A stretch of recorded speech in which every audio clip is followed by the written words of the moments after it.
در سالهای جنگ و جدال از جمهوری قریب 10 سال بیرون بودم. از شوهرم 4 فرزند دارم. وقتی برگشتم شوهرم زن گرفته است. آدم نقص و با تقوا هست، لیکن من دیگر با او زندگی نکردم. وی فرزنددار هست. سوال: آیا من طلاق طلب کنم؟ آیا در عبادتهای من خلل نمی رسد؟ و من بیان نمایید با احترام یک مادری با ایمان و مخلصی شما. این مادر در دراهای این جنگی که بالای تاجیکان بود از جمهوری بیرون شده 10 سال وارد تاجیکستان نشدند. حج کردگی آدمی با ایمان بودند. شرکت شفافرما داروهایی را پیشنهاد میکند که برای بیماری‌های درونی و بیرونی انسان دوا بخشند. از قبیل فشار بلندی، گایمرید، بیماری‌های معده، روده، گرده، جگر، عضوهای هاضمه، درد گلو، راه نفس و غیره. اینچنین اگر شما بیماری‌های پوست دارید به مانند پسریاس، سفید شوی پوست، داغ‌های سیاه، پس داروهای شفافرما به شما کمک می‌رسانند. غیر از این اگر شما مشکل‌های اورولوژی و گینکولوژی داشته باشید، پس به شرکت شفافرما مراجعت نمایید و اینچنین مشورت طبی بگیرید. همچنین برای زیاد کردن ریش و موی سر، با قوت کردن مردانگی، داروهایی را با نمود کپسول و روغنی که به صدها در دوا دارند پیشنهاد می‌نمایند. السلام علیکم دوستان عزیز. آیا شما برای گذشتن از سرحد دشواری میکشید؟ مهلت حجت‌هایتان به آخر رسیده است. پس من برای شما خدمت رسانی شرکت نور محمد را پیشنهاد میکنم. با ماشین‌های نو و زمانوی، با باوری و اعتماد کامل توسط رانندگان مرد و زن، شما را از منزل استقامتیتان تا خط سرحد برده برای عبور مرز مساعدت می نمایند. یادآور می شویم که اگر شما از نام شبکه حاجی میرزا مراجعت نمایید برایتان تخفیف ارائه کرده می شود. الحمدلله كما ينبغي لجلال وجهه وعظيم سلطانه والصلاة والسلام على رحمة الله للعالمين وحجته على الناس أجمعين سيدنا وإمامنا وأسوتنا وحبيبنا ومعلمنا محمد صلى الله عليه وسلم وعلى آله وأصحابه والتابعين إلى يوم الدين. السلام عليكم ورحمة الله وبركاته. اولا همه شما پدران عزیز، برادران عزیز و تمام آن کسانی که صدای ما را در این اطراف میشنوند و علل خصوص این مهمان هایی که خیلی زیاد در مسجد ما و شما حضور دارند، همه شما را برای این عبادت الله خوش آمدید میگویم و یک جایه با شما دعا میکنیم که خدای مهربان این قدم هایی که ما و شما در این راه خدا گذاشتیم، این قدم های ما و شما را خداوند پرفیض و پربرکات بگرداند و پیوسته خدای مهربان این قدم های ما را فقط در راه پیش رفتن اسلامش قدم گذاشتن را برای ما موفق بگرداند و قدم های ما را خداوند در راه الله مستحکم بگرداند و آن آرزو و امیدهایی که در دل این بندگان تو هست پروردگارا همه آرزوهای این بندگان خود برآورده بگردانی و خدایا صف مسلمان ها را در روی دنیا باز هم زیادتر بگردانی و تمام آن دشمنانی که برای برباد دادن پیشروی اسلام نقشه ها دارند خدایا خودی آنها را در نقشه هاشان گرفتار بگردانی و خدایا این جمهوری ما را پرفیض و پربرکات و آباد بگردانی و سردار دولت ما را خدای مهربان عمر دراز و تنی صحت و توفیق با رفیق نصیبش بگردانی. آمین یا رب العالمین. الحمدلله که 3 جمعه ما و شما در اطراف یک بیماری خیلی بد، یک خصلت خیلی ناپسند که این تکبری بود، الحمدلله که صحبت کردیم و بس شما وعده دادم که این جمعه از بس که خیلی سوالهای زیاد برای انتظار جواب هستند، سوال و جواب میکنیم و از همه برادرها خواهش کردیم که دیگر سوال ننویسند، زیرا آنقدر سوالی هست که شاید در 3 جمعه هم ما آنها را جواب گفته نتوانیم. در آخر فقط در باب کبر این را گفتنی هستم که یکی از همنشین‌های پیغمبر خدا حضرت عبدالله ابن عمرو ابن العاص بود. حضرت میگوید که لم یکن رسول الله صلی الله علیه و سلم فاحشا ولا متفحشا. پیغمبر شما، معلم شما هیچگاه بدگفتار و بدرفتار و تکبری نداشتند. حضرت عبدالله ابن عمرو حکایه میکند حیات پیغمبر ده همراهش بودم، در هر جای با او نشست داشتم، لیکن گاه از زبان او سخن درشت را نشنیدم. گاه از خصلت‌های پیغمبر خصلت‌های ناجا ندیدم. هیچگاه خصلت‌هایی که دل مردم آزار میدادگی باشد از پیغمبر خدا رخ نداد گفت. باید امتهای او هم، باید ما و شما هم پیرو همان معلم باشیم، خصلت‌های خوب انسانی داشته باشیم. زیرا پیغمبر خدا میگوید ان احبکم الی و اقربکم منی مجلسا یوم القیامه احسنکم اخلاقا. دوست داشته ترین امت به سوی من، نزدیکترین امت به سوی من در روز قیامت همان امتانی هستند که فعل خوب دارند، رفتار خوب دارند، گفتارشان خوب است، کبر در وجود اونها خانه ندارد.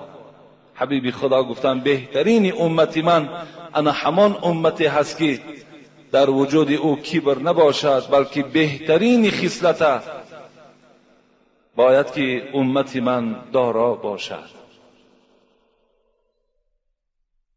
باید که هر یک امت پیغمبر از این کسلی، از این بیماری خیلی بد که کبر هست باید خالی باشد، تا که برای همه ما و شما معلوم شد که فقط کبر لایق پروردگار است و خلاص. دیگر بر هیچ کس ارزنده نیست که انسان تکبری کند. حبیب خدا میگوید ما من شیء اثقل فی میزان المؤمن یوم القیامه من حسن الخلق. روز قیامت گفتند آگاه باشید که ترازوی اعمال گذاشته می شود، همان ترازویی که امروز در نزد سوداگرها وجود دارد که در یک پله او سنگها را میگذارند، در یک پله او آن چیزی که ما خریداری میکنیم میگذارند. روز قیامت پیغمبر خدا ان همین گونه ترازو را گفت در بین همون تمام مردم خداوند برقرار میکند.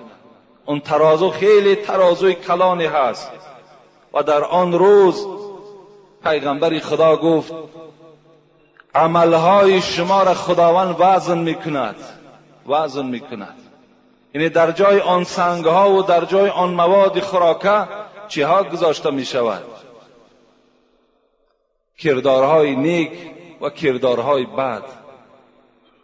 چگونه اگر ما از شما سوره قارعه اگر نظر کنیم، خدا میگوید فاما من ثقلت موازینه فهو فی عیشة راضیه و اما من خفت موازینه فامه هاویه و ما ادراک ما هی نار حامیه. روز قیامت پروردگار خبر میدهد که ترازوی اعمال گذاشته می شود. خوش به حال آن بنده ای که فاما من ثقلت موازینه، اگر نیکیهاش وزنین آید، در یک پله ترازو نیکیها را گذاشت، در یک پله ترازو من بدیها را گذاشت، تکبری ها را گذاشت، بینمازی ها و بدرفتاری ها را گذاشتن. خدا میگه خوش به حال همان بنده ای که همین پله ای که نیکی ها دارد وی وزنین آید، فهو فی عیشت راضیه، وی در جنت است بعد کشیدن این اعمال. لکن در دوام چی گفت؟ و اما من خفت موازینه، اگر کسی را که ثوابهایش سبک آمد، فهو، وی در کجاست؟ و اما من خفت موازینه فامه هاویه، خدا گفت مادری وی حامیه هست، حاویه هست. و ما ادراک ما هی، چی چیز ترا درک کرد چیست حاویه؟ خدا میگوید نار حامیه، همون آتشی سوزان برای آن کسی هست که اگر کردارهای نیکش سبک آید. انا همان روز قیامت کردارهای نیکی ما و شما را وزن میکردن، نیک و بدی ما را. پیغمبر خدا گفتند در همان روز از همه دیده کدام کردار شما وزنین تر است، سنگین تر است؟ من حسن الخلق، بهترینش گفت همون است که انسانی که فعل خوب دارد، رفتار خوب داشته باشد، در دنیا کسی را آزار دادگی نباشد، همه وقت از کبر خالی باشد. این در روز قیامت گفت نجات یافتگی هست. شاعر میگه هر کس که دلی بنده ناشاد کند، هر کس که دلی بنده ناشاد کند، جبر و ستم و جفا و بیداد کند، در حالت مرگ و وقتی جان کندن او، با درد و عذاب داد و فریاد کند. هر کسی در دنیا اگر تکبری میکند، هر کسی در دنیا از روی منصب و مالداری و شرفی که دارد بنده های خدا را حقیر میشمارد و این کبر در وجود خود راه میدهد، اینها روزی حالت مرگشان، حالت جان دادنشان خیلی مشکل است میگوید. از این خاطر باید که از این رفتار رذیله تمام شما و تمام آن کسانی که البته بسیارتر تکبری از همون کلانزاده ها می شود. تکبری را آدم فقیر کمش تکبری دارد. حتی حبیب خدا هم گفتند لعنت الله باد به سه طایفه که یک تش کی است؟ یک تش فقیری که تکبری میکند، کمبغلی که اگر تکبری داشته باشد در اینها هم لعنت آمدگی هست. لیکن بسیارتر تکبری را همان نفرهای میکنند که امروز مالدار هستند، امروز دستی بالا دارند، یا گویم حتی از صنف همین آدمهای دینی هم تکبری رخ میدهد. همان عالمهای کلان و بعض ایشان و شیخزاده های کلانی که هستند، شاید که از روی همین شرفی که خدا به آنها داده است در وجودشان تکبری میکنند و مردم حقیر میشمارند، مردم هیچ میشمارند. این هم یکی از نوع کبر هست. یعنی از اینها باید که تمام بندگان خدا باید که خالی باشد. یک حکایه را حضرت مولوی جنونی در معدن حالش میارد که برای آدمای تکبر خیلی یک درسی عبرتی هست. و میفرماید چنین گفت آن فضیل هادی را به کوها امر شد از ذات الله، که بر روی یک کوه شمایان بگویم راز با موسی عمران. تمنا کرد هر کوی سرافراز که در بالای من ایزید کند راز. غروری کرد و بر خود زود و بالید که خود را او بزرگ و سرفراز دید. میگوید به کوهها امر شد که در بالای یکی از کوههای شما من با حضرت موسی ابن عمران صحبت میکنم. چگونه که خداوند در قرآن هم یاد میکند و کلم الله موسی تکلیما، ما با موسی صحبت داشتیم در بالای کوه تور. و تمام کوههایی که در اطراف این کوه تور بود که خیلی قوله های بلند داشتن، خدا امر کرد که در بالای یکی از کوههای شما من حضرت موسی را میبرارم، با او صحبت میکنم. هر کوههایی که قوله های بلند داشتن، آنها گفتن البته ما بلندی در بلند هستیم، البته به البته حضرت موسی بالای ما میبراید و با ما صحبت میکند. مگر بر خود فروش و طور سینا. حضرت مولوی میگوید که حضرت کوه طور که خیلی خرد بود، نظر به این کوههای سرفراز و این سربلند که خیلی خرد که بود، و چیکار کرد؟ نیم لایق براز حق تعالی. گفت من لایقم ندارم که بالای من حضرت موسی براید و خداوند در بالای من با حضرت موسی صحبت کند.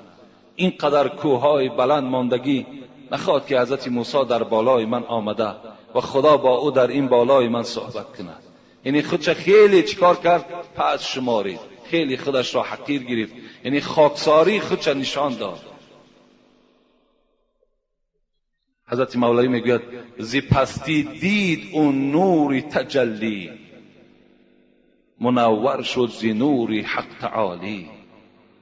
حضرت میگوید مادامی که وای خودش که پس گرفت، خیلی خودش حقیر که شمارید، خداوند همه حالت در آدم خاکسار و آدم عادی را دوست می‌دارد.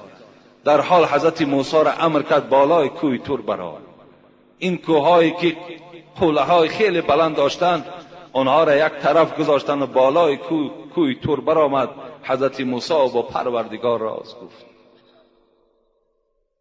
از این خاطر اگر شهرت طمع داری، رفیق بید مجنون شو.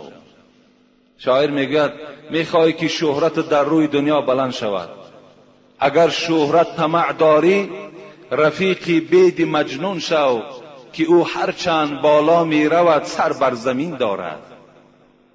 میگوید شما اگر خواهید خاکساری را یاد گیرید، رفیق بید مجنون شو.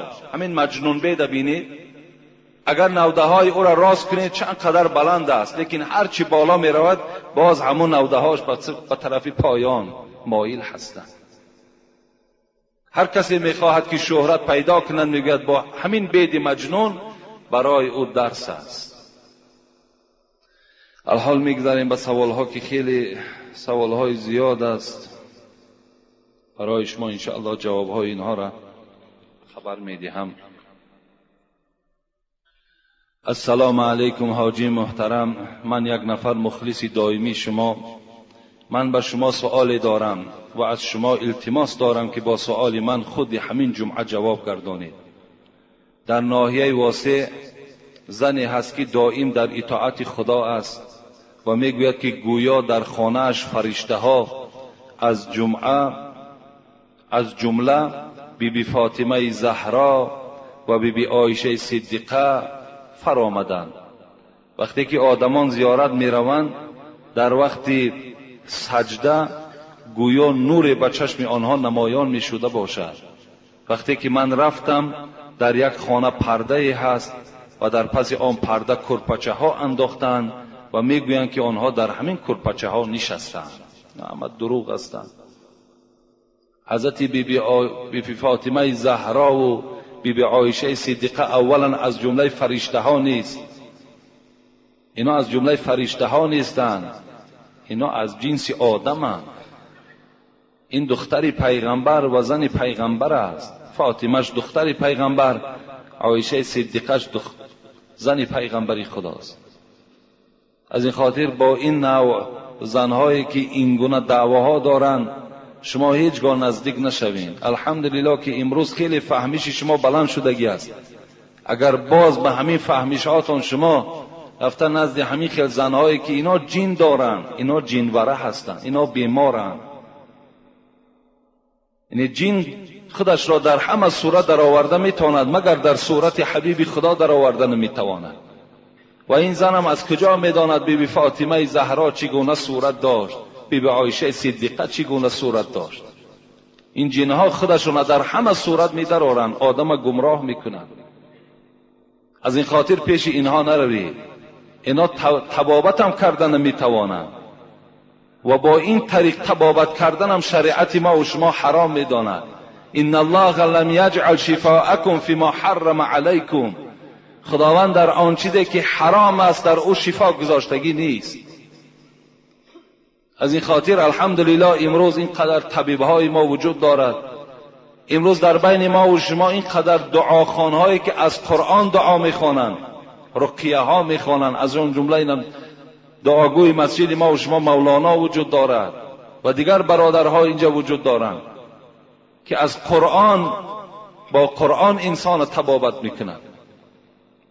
اینها را باور نکنین، نزد اینها نروید، زیرا گناهگار میشوین و همان غیرت مردی شما باور که از بین دور میشود.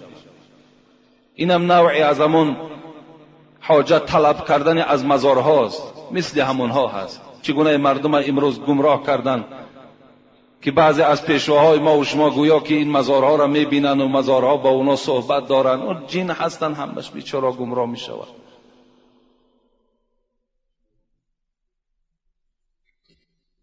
نروید پیش اینها.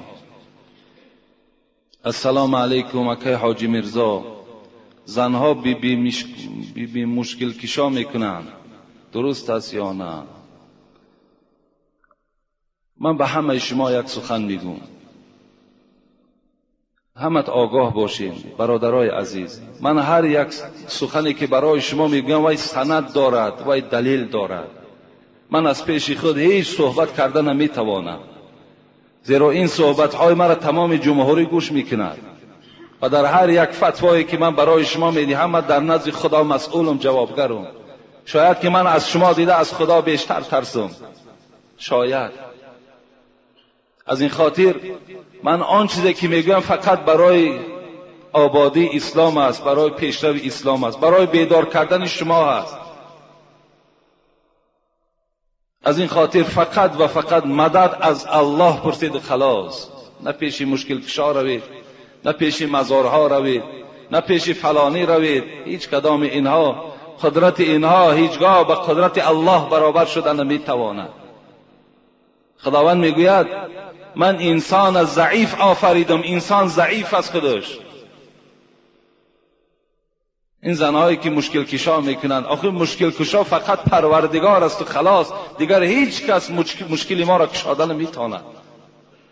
به خدا قسم آنقدر مهر و اعتقادی که شما به همان مشکل کشاها دارین، به همان مزارهایی که دارین، اگر یک نصف همو را به خدا قسم به الله ببند، همه مشکلاتی تو کشاده می شود.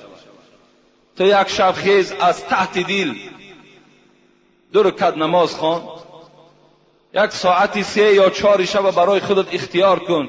چه مشکلاتی که داری همه پرابلمات پیش پروردگار ده حواله کن. بگو ای پروردگارا، خود گفتی نحن اقرب الیکم من حبل الورید، من از رگ گردن دیده به شما نزدیک هستم. مادامی که با ما نزدیک باشی، من راز دارم، من پیشنهاد دارم. ای پروردگار همین پیشنهادهای مرا حل کن. کنی بین همون مشکلاتی تو حل می شود یا نمی شود؟ کنی یک تجربه گذرانیم. ما هر چی یافتیم از یاردم الله یافتیم، به هیچ کس تکیه نکردیم. اینا همه اینا باطل هستند. نه مشکل کشا رویم، از هیچ کس مدد طلب نکنین، فقط از الله مدد کنین. من مزارها میگم، اینجا برادران نویساندن که حاجی اینقدر مردم از تو ناراضی شده. میلش دنیا ناراضی شود، خدا از من راضی است، پیغمبر از من راضی است. این منبر جایی هست که باید هم از من راضی نباشد. از این خاطر وقتی من مزار میگویم، مزارها را درست زیارت کنید. برادرای عزیز، من چندین بار گفتم به شما، ما حضرت امیر جان را دوست می‌داریم، حضرت سلطان ویس قرنی را دوست می‌داریم. ما خاک پای اونها نمیشیم. ما مثل اونها در اسلام تا حال خدمت نکردیم، لیکن درست زیارت کنید. مهمانا در همینجا حضور دارن، از راحتی آمدن، 20 نفر زیاد هستن، از دیروز همراه ما هستن. خود همینا حکایت کردن، حاجی میرزا نمیگه، اینا حکایت کردن زنی را دیدیم، 2 زن با سری لوچ دیوالهای حضرت امیرجان در دیده هاشان میمالن و بوسه میکنن. آیا همین جایز است؟ همین درست است؟ خطان بها دهید. همون کسانی که از پس ما سخن میکنین، گپ میکنین، خطان آیا همین رفتن زن به مزار خودش درست است؟ آیا سری لوچ به پیش حضرت امیرجان رفتن درست است؟ خودتان حکم کنید. و فقط شما در یک صحبت حاجی میرزا شدگی نیستین، هزارها داملا را در صحبت شستگی هستین، شاید از زبان اونها هم شنیده باشین.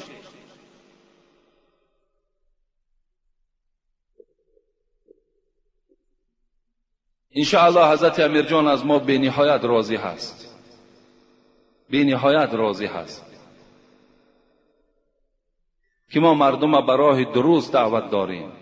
برادرای عزیز، باز میگویم خیر احسانتان فقط و فقط برای برادرت کن، برای پدرت کن، برای مادرت کن، برای همسایه های فقیرت کن. امروز حضرت مولانا در دوشنبه ای میاسکم بیند دزیا در اونجا گوسفند میکشن. همین درست است؟ همین میاسکم بینتی که میگویه مثل همون مزار گوسفند کشی ندارد. در کدام جای کتاب هست؟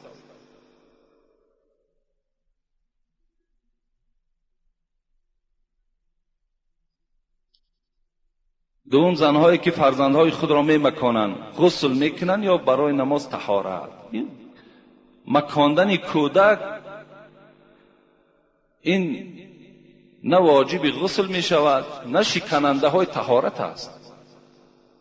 کودک که اگر طهارت داشته باشه و کودک شکی مکان و طهارتش نمی شکند یا برای او غسل واجب نمی شود، نمازش خواندن میگیرد با همون طهارتش. شاید کسی یگان نافهمی داشته باشد که شاید که با مکاندن کودک یعنی فکر کنه که طهارت می شکسته باشد یا غسل واجب می شده باشد. نه، اینها رخ نمی دهد. السلام علیکم داملای عزیز حاجی میرزا. ما یک گروه سوداگران از دوشنبه بازار سلطان کبیر التماس در حق ما دعا کنید که بنده های گناهگاریم و از گناه های خود پشیمان هستیم و در آخر خداوند ما و شما را از ایمان خارج نکند. در حق ما دعای میکنید.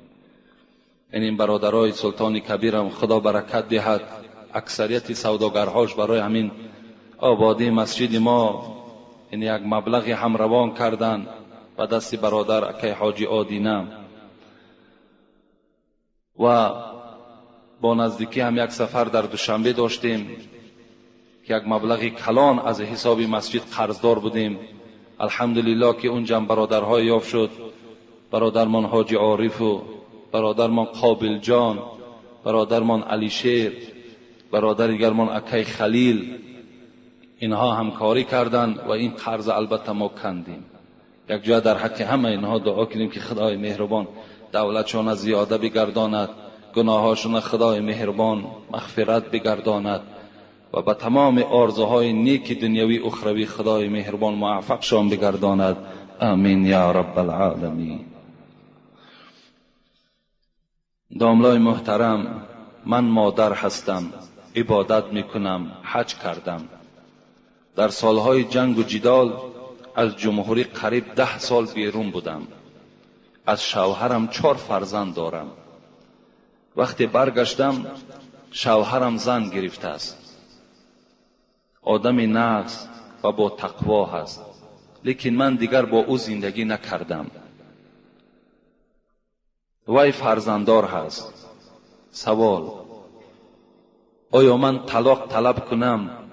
آیا در عبادتهای من خلل نمی رسد؟ و من بیان نمایید با احترام یک مادری با ایمان و مخلصی شما. این مادر در دراهای این جنگی که بالای تاجیکان بود از جمهوری بیرون شده 10 سال وارد تاجیکستان نشدند. حج کردگی آدمی با ایمان بودند. آمدن که الک شوهرش زن گرفته است. دیگر با این شوهر این زن نیت زندگی ندارد. حتی خواسته است که اگر طلاق طلب کنم آیا در عبادت من یگان خلل و زلل پیدا می شود یا نه. پیغمبر خدا می گوید ایما امرأة صلت خمسها و صامت شهرها و احسنت فرجها. حدیث متن گوش کنین. کدام زنی که 5 وقت نماز میخواند، کدام زنی که ماه رمضان روزه میگیرد، کدام زنی که به زنا نزدیک نمی شود، کدام زنی که حج میکند، اینها را بالا دا میگذاریم. در خبرش این مبتدا بود، خبرش دا میاییم. و اطاعت بعلها، حل کننده ان همین کلمه هست. اگر شوهرش از خودش راضی گرداند چی می شود؟ فلتدخل الجنة من ای ابواب شاء. پیغمبر گفتند مادام حاجی باشد، مادام 5 وقت نماز خواند، مادام روزه ماه مبارک روزه گیرد، مادامی که از زنا خودش نگه دارد و در آخر از همه ضرورتر شوهر از او راضی باشد، وارد جنت شود از هر دروازه‌ای که می‌خواهد. از این خاطر این مادری که اگر از شوهرش طلاق طلب کند، پیغمبر خدا میگوید ایما امرأة سألت من زوجها الطلاق من غیر ما بأس فحرام علیها رائحة الجنه. اگر کدام زنی که از شوهر طلاق طلب میکند که مرا طلاق ده، هیچ مسئله مهمی در بینشان پیدا نشده است، پیغمبر خدا گو یقین داند همان زن که بوی جنت برای او حرام گردید، بوی جنت به مشامش نمیرسد. اگر چند حاجی است، اگر چند 5 وقت نماز میخواند، اگر چند که زناکار نیست، اگر چه زنی با تقواست، لیکن وقتی که شوهر گو که طلاق کن مرا، الکی بوی جنت به مشامش نمیرسد. از این خاطر از این مادر من چی خواهش دارم؟ همین است که زندگی تا برقرار کن. با که ندارد در این 10 سال نبودن تو این شوهر چیکار کند؟ چیکار کند؟ کدام شوهر در نبودنش عائله خود زن نمیگیرد؟ زن گرفتن گناه نیست که آخه زن گرفت با که ندارد. باز همون زندگی اولی که داشتین 4 فرزند از شما بوده است، باز همون زندگیتان برقرار کنین.